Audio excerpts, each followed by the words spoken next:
자, 다음은요. 어제 문재인 대통령 그리고 변창흠 국토부 장관 만났습니다. 임명장 수여하는 행사가 좀 있었는데요. 그 기사가 좀 있습니다. 그런데요. 좀 이례적인 모습이 있었어요. 문 대통령 변창흠 장관에게 구의역 긴군 발언 이거 비판받을 만했습니다. 임명장을 준 날인데요. 국토부 장관 임명식에서 이례적으로 질책했다.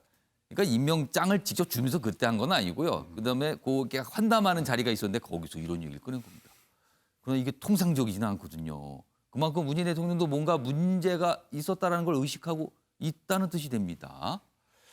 그런 가운데 내년 설 전 도심 주택 공급안 발표한다. 이렇게 돼 있습니다. 이 어제 상황을 좀 설명하고 있습니다. 박수현 전 대변인께 짧게 좀 질문 드릴게요. 임명장 주는 날인데 이거 비판받을 만합니다라고 대통령이 얘기했어. 이거 이례적인데 이거 무슨 상황입니까? 어떻게 해석을 하십니까 이거는? 굉장히 이례적일 뿐만이 아니라 예. 어떤 형식상으로 이례적이죠. 그런데 또 문재인 대통령의 그런 개인 인품을 생각해도 정말 이례적입니다. 이렇게까지는 얘기를 안 하는 모습이었는데. 저는 뭐 처음 보는 일이고요. 그럼 이거는 경고입니까? 아니면 당부입니까? 뭐라고 해석을 해야 됩니까? 아마 제가 생각할 때는 뭐 본인에 대한 경고나 이런 것보다 아마 그 일을 좀 잘 하라라고 하는 그런 어떤 기회를 주면서 아마 변창흠 장관이 국민께 질책을 받고 혼인하는 그 모습에 대해서 저는 대통령께서 대신 국민께 사과를 하셨다 저는 그렇게 생각합니다. 이런 뜻입니까? 그러면 네. 이렇게 제가 해석을 해도 될지 모르겠네요. 변 장관 임명하냐고 힘들었어요.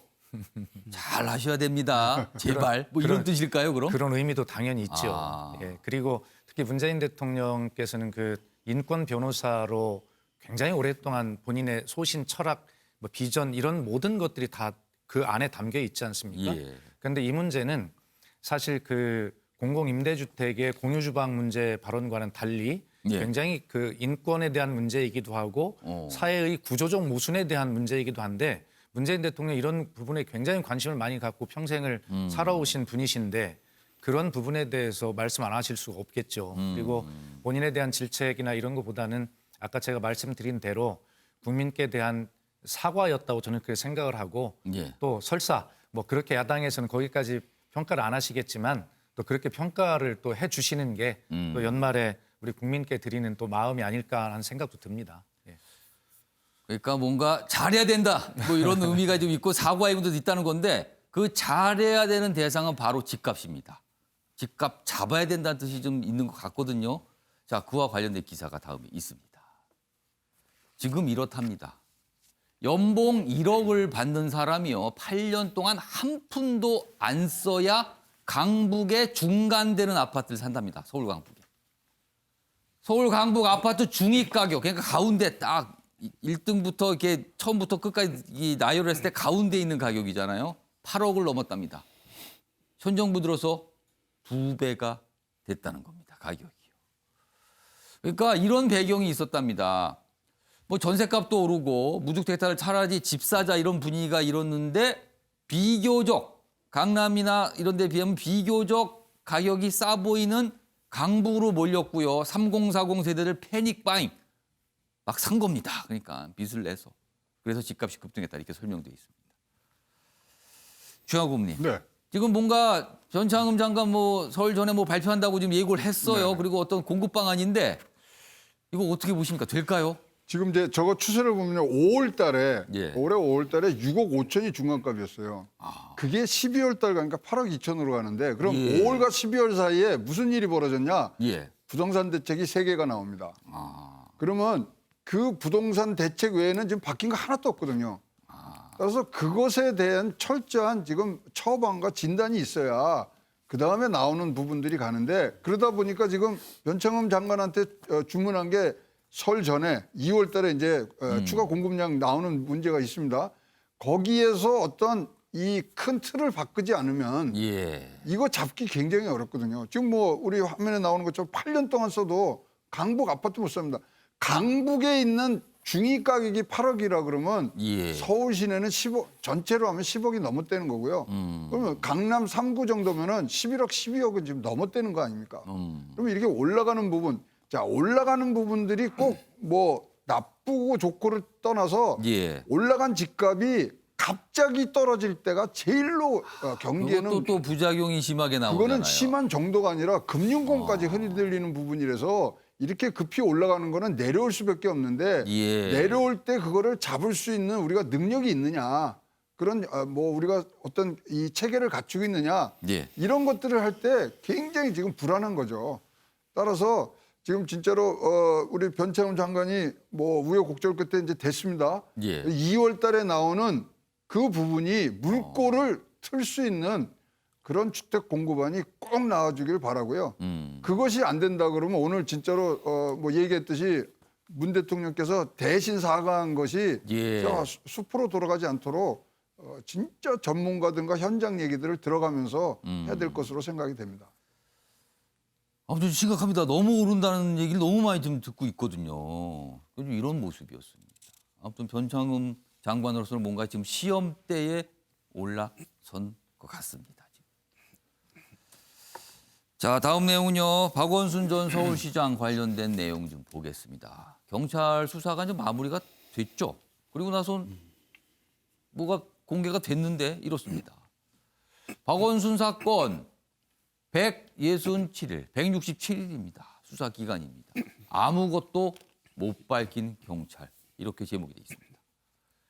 피의자 사망의 사실 확인이 한계가 있었다. 그리고 뭐 사망 동기 뭐 이런 질문 나왔는데 뭐 이런 거 제대로 설명이 좀 안 되고 있다.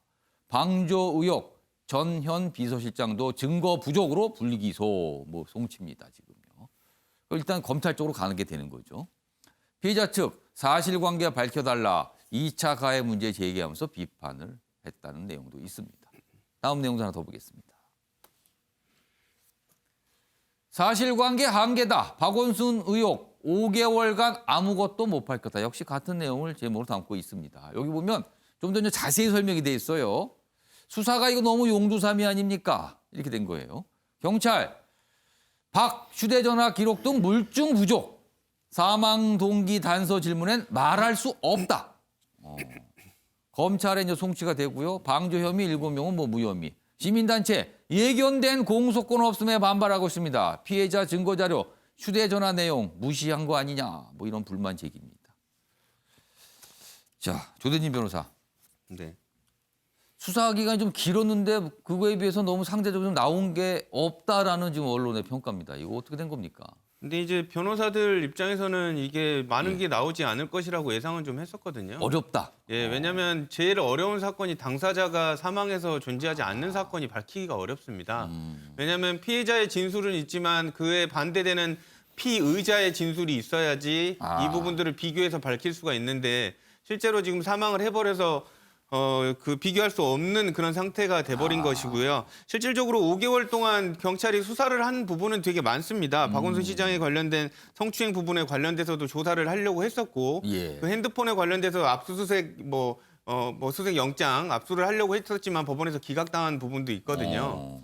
그리고 측근의 방조 혐의에 대해서도 이제 조사를 했었고 참고인 조사도 한 20명 정도를 한 정도로 되게 꽤 많이 했었습니다. 근데 정작 당사자가 지금 존재하지 않기 때문에 핵심적인 부분을 가장 중요한 내용이 뭔지는 아직 안 나왔다. 비교를 못 해봤다는 그거 자체가 문제고요.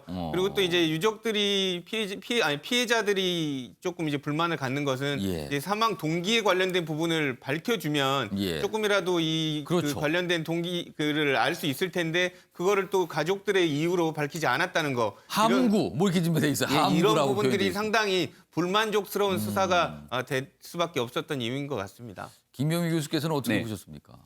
권력형 성범죄로 볼 수 있는 사안 아니겠습니까? 피해자가 주장하고 있는 내용이기 때문에 이 공직에서 일어난 사건에 대해서 피해자 중심으로 과거의 사건들을 처리했던 전례를 비춰보면 반년 가까운 굉장히 긴 시간을 조사에 나선 겁니다. 하지만 여기에 대해서 아무것도 정리하지 않고 검찰이 송치할 거면은 경찰이 진직에 손을 떼고 이 부분에 대해서 부담스럽다. 차라리 검찰로 공을 넘기는 것이 낫지 않았을까라는 생각이 들기가 어려운데요.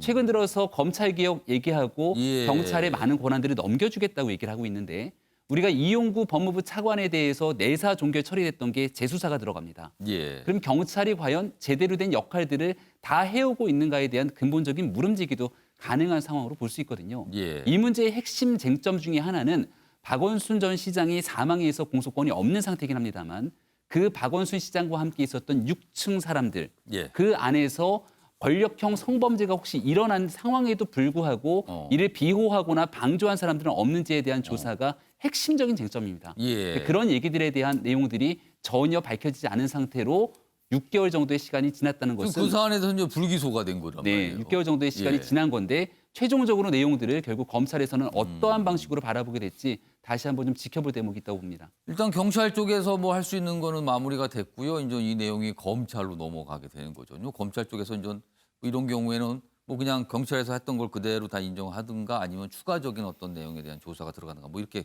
결정이 좀 있을 겁니다.